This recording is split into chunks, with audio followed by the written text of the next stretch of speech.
You're listening to the Author Stories Podcast,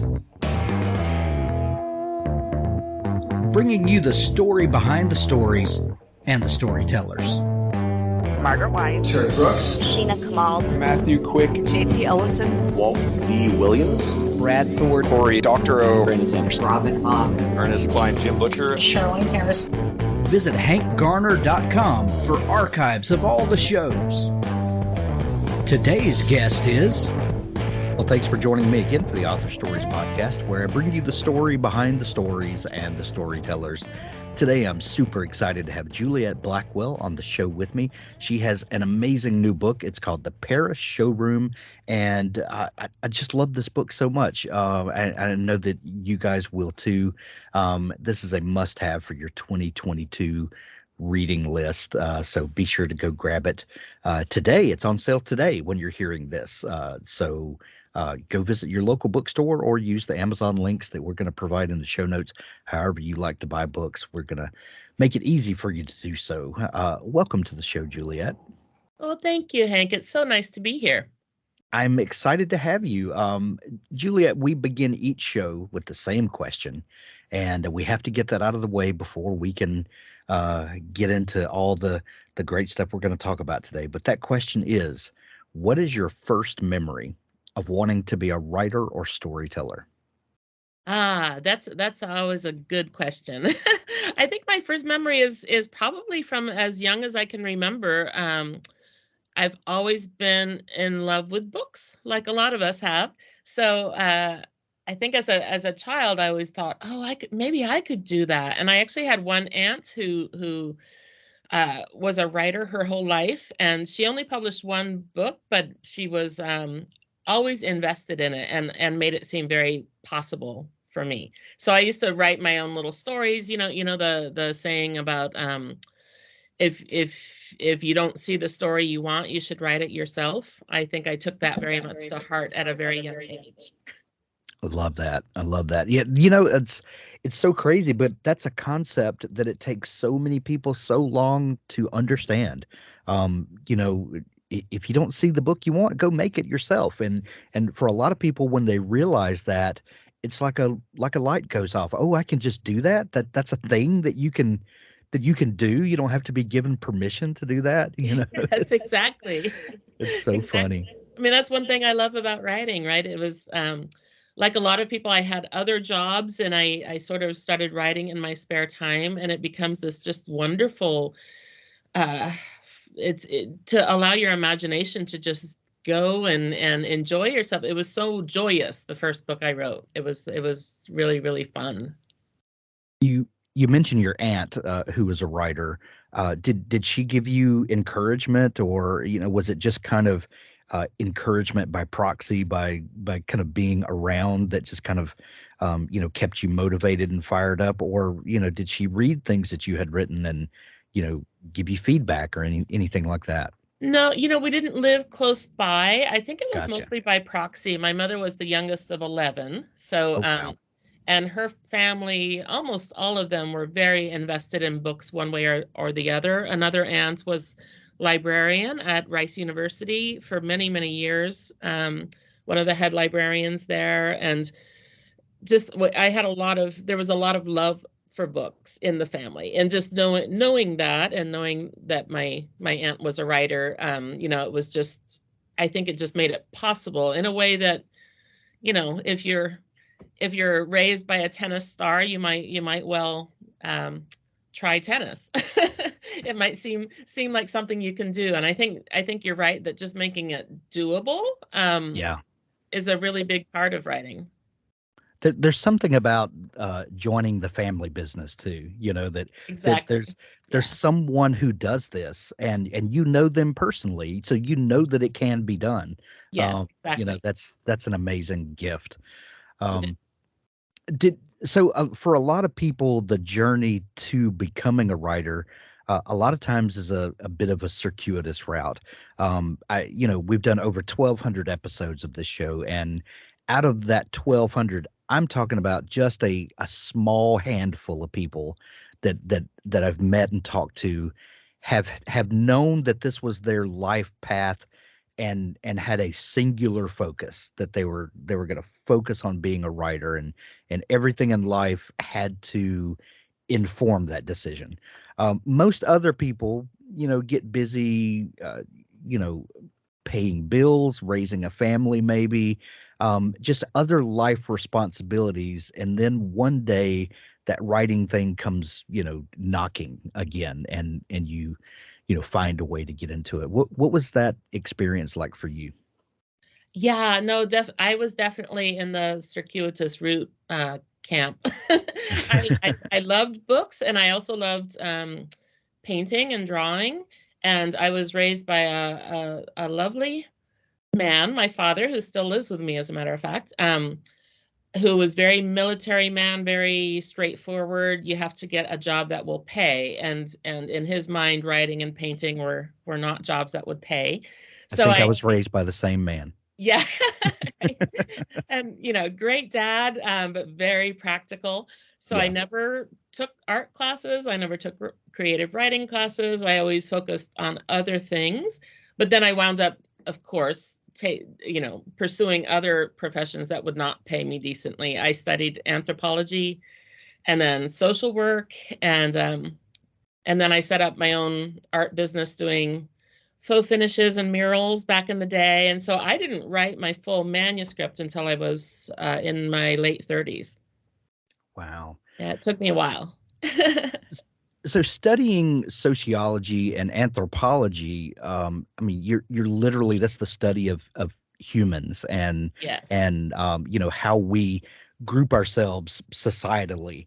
And do you look at that time in those studies and see how that might have helped you as a writer, to understand the human condition, or to understand the foibles that people have? Can you see that as being a positive tool in your writer's toolkit?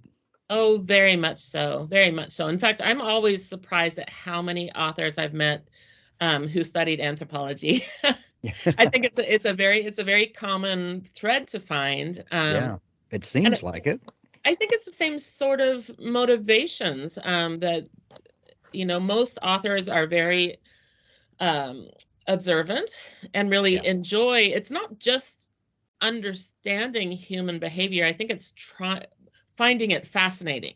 Finding human behavior really fascinating, and the way people deal with one another, the way we define ourselves and other people, and all of those sorts of things, I think is what anthropologists find fascinating, and authors as well. So you grew up around the San Francisco area, is that right? That's correct, yes. I love to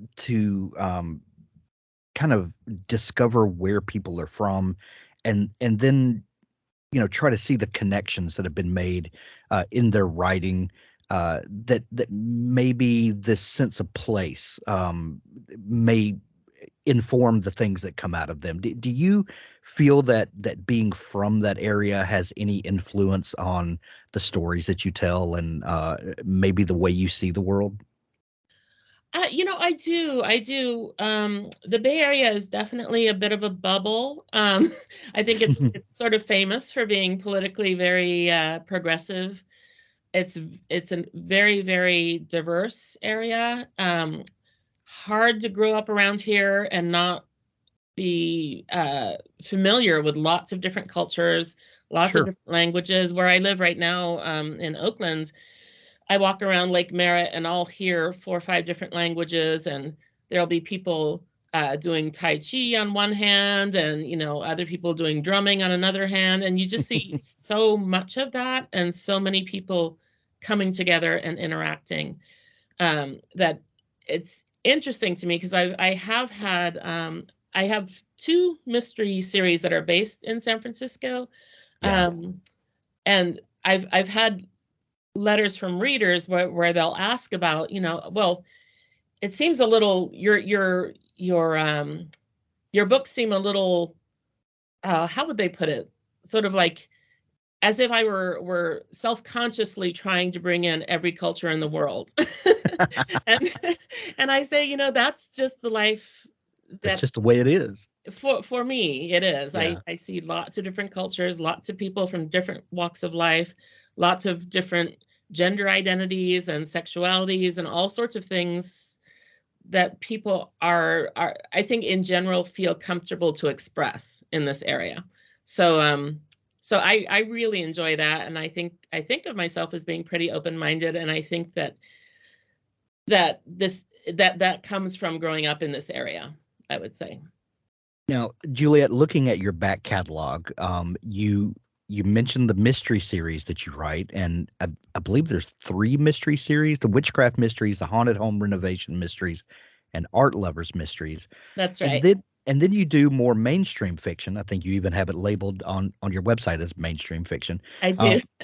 And historical fiction, which I think is wonderful. I love seeing authors that have varied interest and varied tastes in the kinds of stories that they tell, because we all know that as readers, we have, I don't know anyone that only reads one genre. I know those people are probably out there. I just don't know any of them. Right, right. I read, if you look at my bookshelves, there are thrillers, there's mysteries, there's historical romance. I'm all over the place. Right. I think you're right. Most of us are. Yeah. Yeah. And I would think that most writers like to explore those varied interests. One thing that we've discovered, though, is when you get into the publishing industry, publishers don't like writers that are kind of all over the place. Find out, that their idea is, find out who your audience is and only write to them, and Yes. build your brand, Yeah. and Yeah. all the buzzwords. Yes. But we know that most writers would much rather branch out and try other things, and maybe the other thing that they try will resonate with readers. And have you ever wrestled with your love of writing mysteries, and then your also love of writing historical mainstream fiction? Did those desires ever clash? I have been very lucky. I actually, I'm one of the only people I know who has been with the same publisher and, in fact, the same editor since my very first book. That's fantastic. Which is amazing. And I'll just back up to say, actually, the editor that bought my very first book left shortly thereafter. But ever since, I've been with the same editor. The person that inherited me, Carrie Donovan, she's wonderful. And she has been very encouraging of me branching out. So, in fact, my very first book that is a mainstream novel, The Paris Key, it was set in Paris, began as I had pitched her an idea for a new mystery series based in Paris, because I spend a lot of time in France. So I thought, oh, hey, this would be great. This would be a great excuse to spend more time in Paris. And I pitched her an idea about that revolved around a locksmith shop. And she spoke to me and she said, you've talked about wanting to write a different kind of book. And this seems to me like something that would lend itself to being more of a standalone novel. And do you want to try that? So, I did, of course, because you're right. It's very exciting to think about trying to write in a different genre. So anyway, in my case, the Penguin Random House has been extremely supportive of me branching out and writing other kinds of books. And I think you're right that that most readers like to read different genres, and certainly there's a crossover between my mystery readers and the people who read these books, either the historical fiction or the standalone mainstream. That's amazing that your publisher actually encouraged that. That's amazing. And it is rare. I agree with you. It's a rare thing. Yeah, that's fantastic though. As a writer, do you feel like writing one genre or the other, does it scratch a different itch for you? Do you get different things from putting your historical writer's hat on versus your mystery writer's hat? And I know that your mysteries, they tend to be closer to home, so to speak. Whereas like the Paris Showroom, for instance, is, it's literally another continent away and another time. Do you as a writer get different fulfillment from writing these different genres and different series? I do. I definitely do. The mysteries are also very lighthearted. So there's some humor in there. I find mysteries themselves, in terms of writing a mystery, is very fun, because I have a bit of a puzzle fascination. So I really enjoy the red herrings and this and that. And both of the ongoing series right now, the Witchcraft and the Haunted Home Renovation series, obviously by the name, I'm sure listeners can tell those are both kind of paranormal. They have a little paranormal in them. And both of them are ongoing. In fact, I think there's 11 books in one and 9 books in the other. So when I go back to write those stories, they're also familiar characters. So it's sort of like going back and visiting with some old friends or family. It's really, really fun to sort of delve into the characters that you already know and those relationships, and then expand on them. And then in the France books, because they're not all based in Paris, but in France, it is a very different, it's a very different storytelling craft. Yeah. Because there's no mystery per se to propel the story forward. I usually have some sort of mysterious elements in the France-based books, but they're not classic mysteries. Sure. So it's a very different kind of interaction of the characters on page, and a very different kind of character arcs for all of those characters. And I get to play around with being in France, which is always fun, very fun. I love historical fiction, and it always fascinates me. I don't write historical fiction, but there's a certain magic to it, and it's one of those genres that I respect very much, because, and I think the thing that I love so much about it is that it's a story based, loosely or very tightly, based upon actual events, and a lot of times actual people, or at least actual scenarios. And those historical facts need to be facts. Those need to be unchanged, uninterrupted, or then the book becomes alternate history, or some other thing.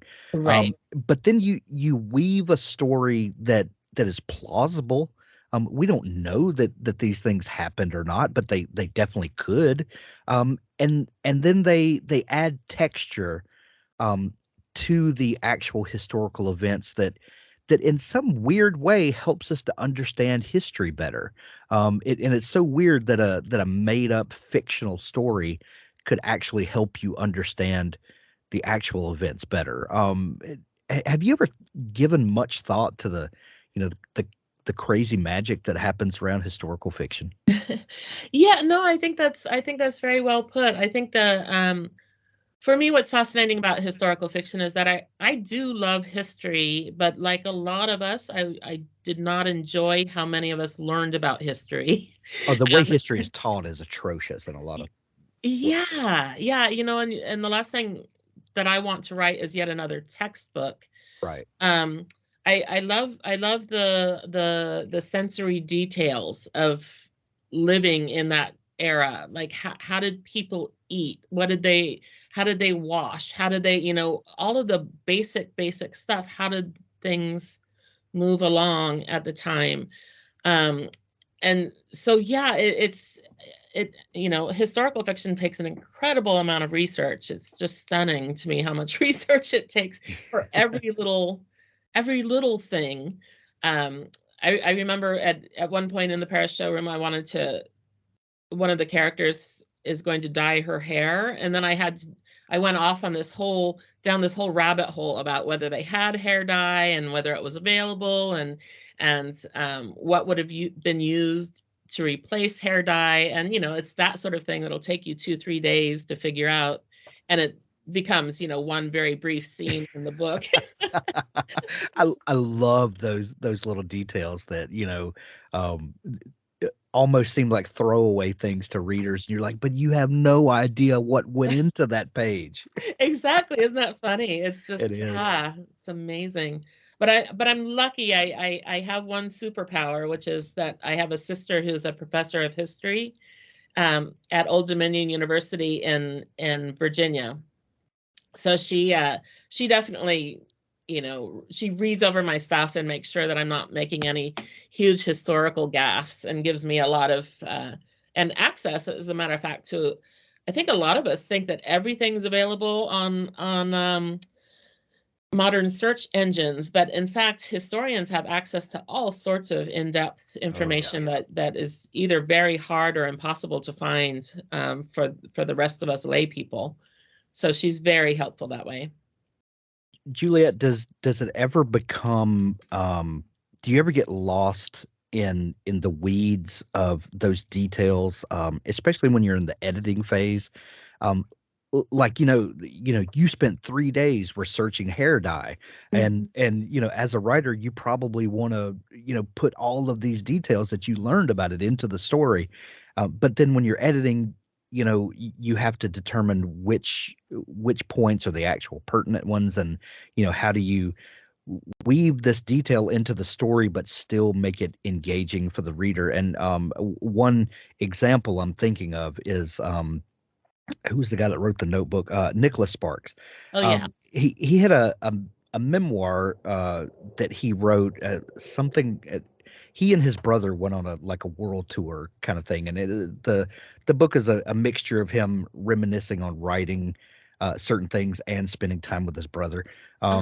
And he talks about this scene in the Notebook, and when the main male character, Noah, I think was his name, when he was sent off to war, and he had this book of poetry that he kept with him the whole time, and I think his dad had given him the book, and he went through this long diatribe about the poetry book, and at one point he was shot, and the poetry book was in a pocket in it, and it kept him from getting wounded. But and so he had this long, several page kind of treatise about, his relationship with this book, and through editing it wound up being one sentence, and it was something to the effect of, I had this poetry book, and one day it even saved my life.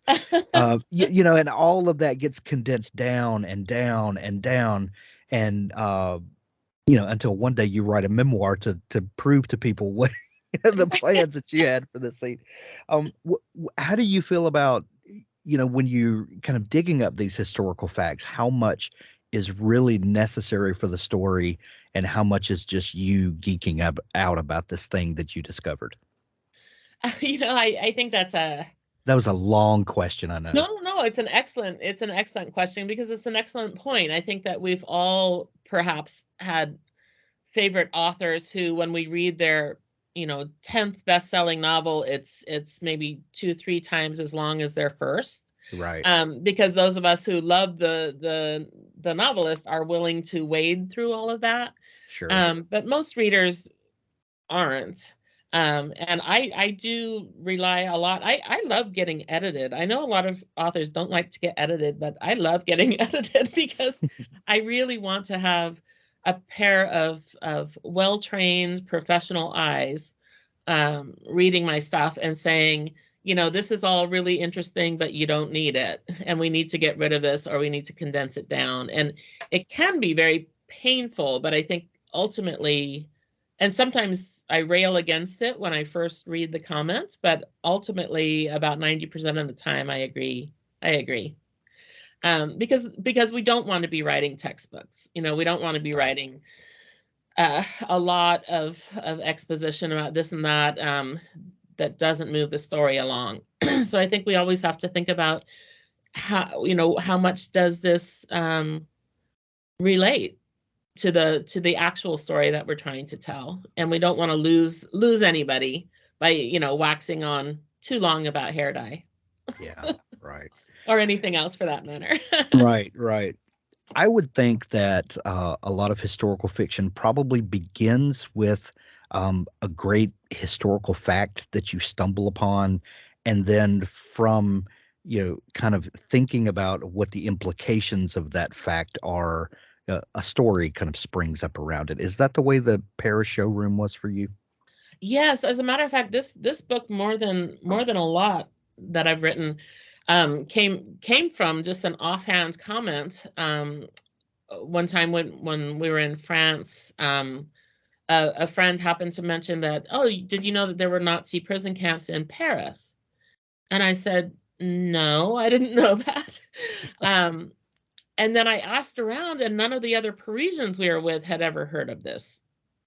And the fact that the other Parisians hadn't heard of these camps, I found more fascinating than anything, really. Like, how would you have had prison camps in the heart of Paris and not have known about it? And certainly they weren't as large as we think about in terms of Auschwitz or Dachau or any of those places. Sure. And they weren't extermination camps, but they were Nazi prison camps right in downtown Paris. And so that just fascinated me.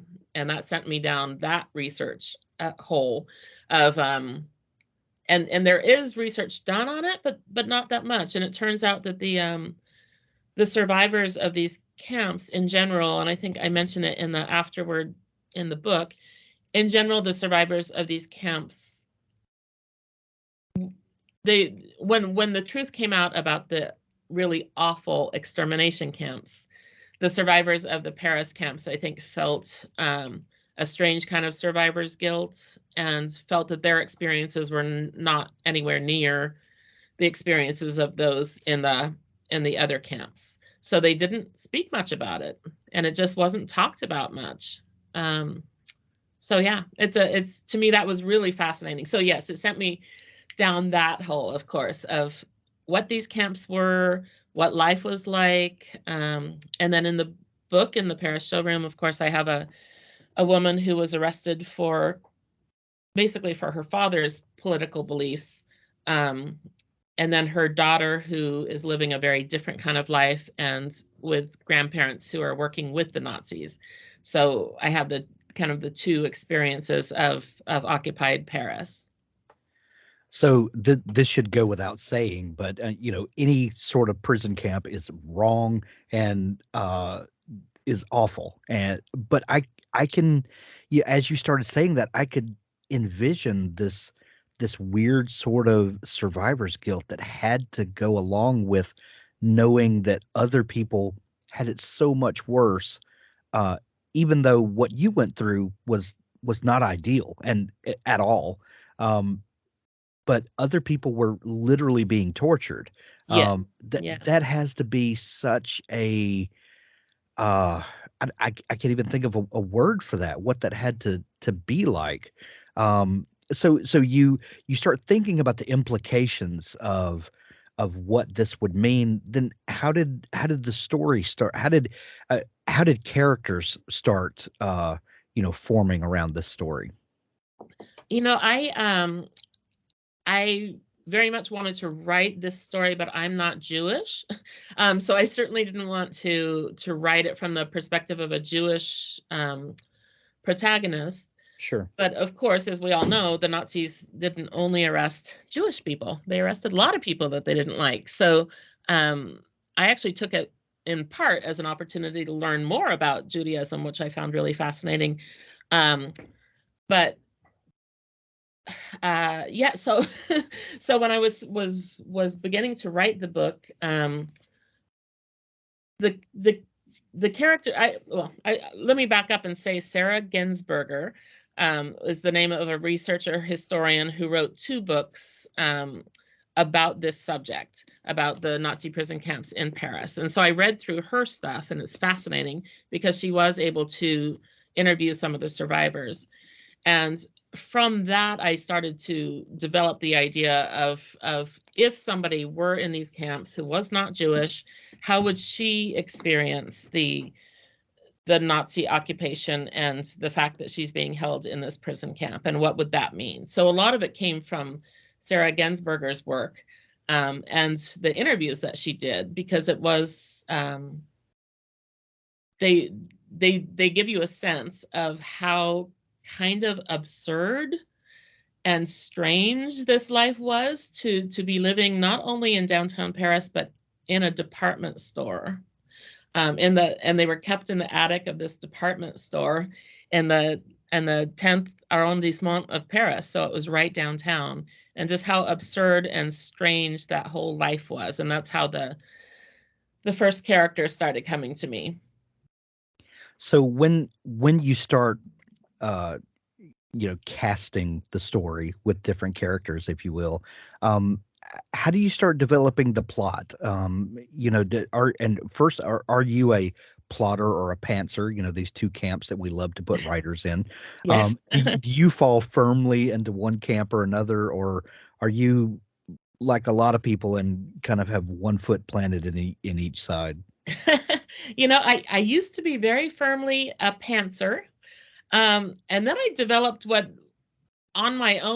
apparently is a known technique. I just didn't realize it until I had to invent it myself, which is I basically will write a first draft that's fairly straightforward, and I don't take a lot of time to stop and think about plot. I just want to keep writing. Yeah. And then I develop an outline from what I've already written, and then kind of step back and work more on plot in a much more straightforward way. So I guess it's called reverse outlining. That's what I've heard it called as a technique. And it really works for me because by that time I know what the story is, but I can step back and see where, from the outline, I can see where things are lagging, or where I might have an opportunity to develop something stronger. And it also makes clearer to me what the themes of the novel are. Because one of the things I find really odd as an author, but just I think it's kind of an artistic thing for a lot of us, is that I often don't know what the theme of the book is until the book is written. And and it seems strange to me, but I just, for me, that's part of the magic of writing, is just letting it happen itself. And then once my first draft is written, I can have a sense of what the themes are and develop those more consciously. I have a friend who is firmly in the plotter camp, and I love the way you described it, that that first draft is very kind of loose and creative, and you're just kind of getting through it, but then you take that first draft and sort of outline it after the fact, and I very much fall in that camp, and he laughs at me and he says, everyone's an outliner, it just depends on when you become an outliner. He said, I just do all the work ahead of time, and I say, you don't live as exciting a life as I do, but Yeah. But anyway, I love that. A lot of historical fiction, especially around this time period, uses a dual timeline, and for whatever reason that has become really popular and people love it, and there's some great stuff that's been done with that. You take a little bit of a different strategy with this book. Tell us about the way that you split the timeline and the viewpoint characters. Yeah, the last several books I've written in France have been dual timeline, and I actually really enjoy writing that as an author, because I love tying a contemporary storyline to a historic storyline. I think that's really fun, and I think it also says something rather profound about how things echo down through the generations. So I like that connection. But in this book, I really, because the story started becoming so huge to me, the story of, because you have to tell the entire story of the German occupation of Paris, it just seemed too much to then have a contemporary storyline, and it felt like it would have been forced to me. It felt like forcing it. when I had the first character I had in my mind was Capucine, the mother who's in the camp. But then I also realized, how am I going to write a story that's purely about someone being imprisoned? And I know that people have done it, and it can be done very effectively. But I really wanted to tell the story also of the fact of this prison in downtown Paris. And in order to do that, I felt like I needed a character that was not being held in the prison. So we could see, so readers could see what's happening on the streets of Paris at the same time. So that's when I came up with the idea of a mother and daughter. The daughter is an adult daughter. She's turning 21. But they've been estranged and they have very different life experiences. And so then the daughter, Mathilde, comes to understand what's going on with the prison that's right in downtown Paris, and how could that be, and all of these things, and has to come to terms with some of her own issues and her grandparents cooperating with the Nazis, and all of what that means in terms of her and her mother. So to me it was just, there was too much to tell. The daughter's story, the mother's story, the story of Paris, the story of the war, and have a contemporary story. I'm sure that a very talented author could do that, but I felt like it was just too much. Well, I love how it turned out. There's so much going on in this book, and it never feels like there's so much going on in this book, if that makes any sense at all. That Actually, wonderful. I love that. It's, you fall into the story in the beginning, and I just never wanted it to end. But the Paris Showroom, when you're hearing this, is available everywhere now. You can use we're going to put links in the show notes where you can get it on Amazon. Is this also coming out in an audiobook, Juliet? It is. Yes. I can't wait to hear. Have you heard any of the pre-release yet? I haven't yet. I know that Exie Sands is reading the Capucine part, but they're actually casting 3 different readers for the book. Nice. So there'll be some because there's the younger woman's voice, and then so I'm very excited to hear it. It's always so interesting to hear the book in audio form. Absolutely. Well, you can grab it in Kindle edition if you would rather read that way, or audiobook, or if you'd like to hold the paper in your hand, you can get it that way as well. Go visit your local bookstore, and let's support local books as well. Juliet, this has been so much fun chatting. I feel like we could just go on all day talking about books and writing. But if people are just discovering you and want to dig into all the great stuff that you do, where can they find you online? The website is julietblackwell.net or .com. Either will get you there.